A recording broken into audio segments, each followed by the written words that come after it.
What's up, guys? I'm Rodolfo Cardenas. Welcome back to my channel. Welcome to Season 1, Episode 13th of Spider-Month.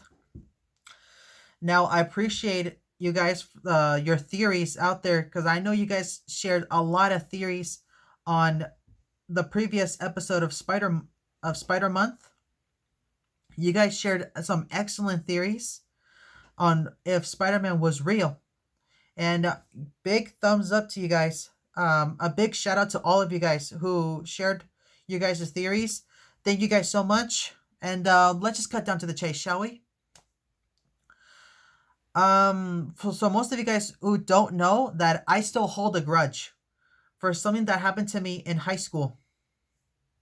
And I understand if you guys have been bullied or if not. I'm sure you guys made a lot of enemies. And I know what you guys are saying. Rodolfo, where are you going with this? Or what are you trying to tell us?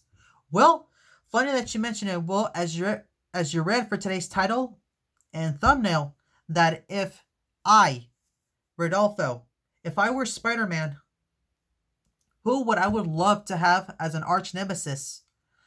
Now, before I get into that, I want to make sure you like, comment, and subscribe to my channel. And hit that notification bell button for more upcoming posts. And there's a lot of enemies out there that Spider-Man has. And most of them who have not been even mentioned on the MCU yet. And so far on my phone, I named all 8 villains who showed up on the movies, counting from the Tobey Maguire Spider-Man, the Andrew Garfield, and the Tom Holland Spider-Man.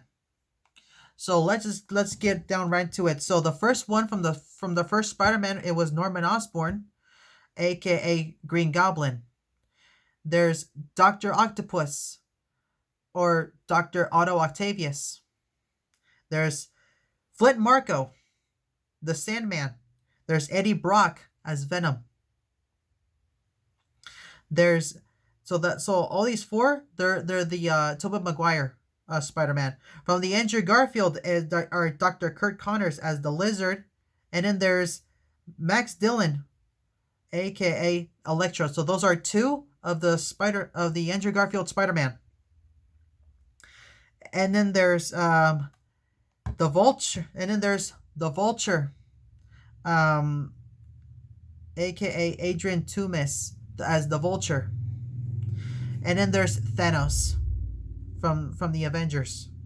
And then last but not least, there's Quentin Beck, aka Mysterio. Now those are from the Tom Holland Spider-Man. Now, if it was me, if I were Spider-Man, who would I would love to have as an arch nemesis? That's actually a tough question if you guys would ask me. And I want you guys to comment down below if one of you guys were Spider-Man, who would you like to have as your arch nemesis? Comment down below. I would like to hear your thoughts. Okay, so oh, that's easy. I would choose the Green Goblin. Why? And I'll tell you why. Because let's take you back to 2012 from the first Spider-Man movie. Willem Dafoe was like a mixture between the Joker meets Christopher Walken and an American Psycho at the same time. So he was more like he was like half psychopath. He's like a two-faced personality, you guys. Okay, so most of you guys who are not aware about the first Spider-Man film, you guys go back and watch my other episode of from Spider-Month, or I could just tell you this right now. Okay, so let's take you back to 2012, 20 years ago. Let's see. It all starts with the military that wanted a procedure from a laboratory experiment that can cause violence, aggression, and insanity, if you will. But it was still not in development, as in it's still not using. They had to take it back to formula. So the military was like, You have to test it in 2 weeks. And if you're not, I'm gonna go ahead and file your company bankruptcy, which is pretty much what the military surgeon said to Norman Osborn. So later on in the movie, he used himself as a laboratory experiment. So what he did, he ended up testing a performance enhancing drug, which it kind of looked like mouthwash. If I'm being honest with you. So he went into that machine, and so the machine literally went like so, literally inserted in him like this. So he made him stand up like this, and then literally his assistant went to his computer, and then automatically made the door shut down. And then so when 2 minutes later, there was green smoke coming in, and he was like breathing into the smoke, and then he started like having like shake, like he kind of looked like he was having a seizure or something, and then later on he passed out. He wakes up and he kills his own assistant, and then throughout the whole movie he had a like a split personality, in between, like an innocent man who wants to build Oscorp to a different level, and then the other side of him, he's like I'm gonna kill you, you know. And so at the end of the movie, he gets impaled by the glider on the one that he rides on.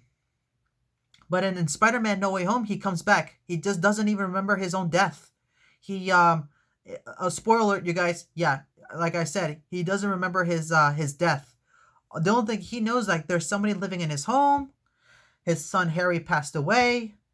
And now he ended up coming in here. Um, but I would really love to fight Green Goblin if it was me, you guys, because what can I say? I would really, literally like to have the Green Goblin as my arch nemesis. For three reasons. One, um he's very manipulative. Two, he's psycho. Three, he's just I feel like he's like very difficult to defeat, you know, because you need to find like that sweet spot, because what he likes to pretty much what he likes to play mind games. And that's pretty much it, you guys. It is currently 10:39 p.m. where I live here in California, so I should be good going back to bed. Thank you guys so much for watching. Smash the subscribe button, turn on your post notifications on, hit that bell button, and I'll see you guys on the next episode of Spider Month. Laters.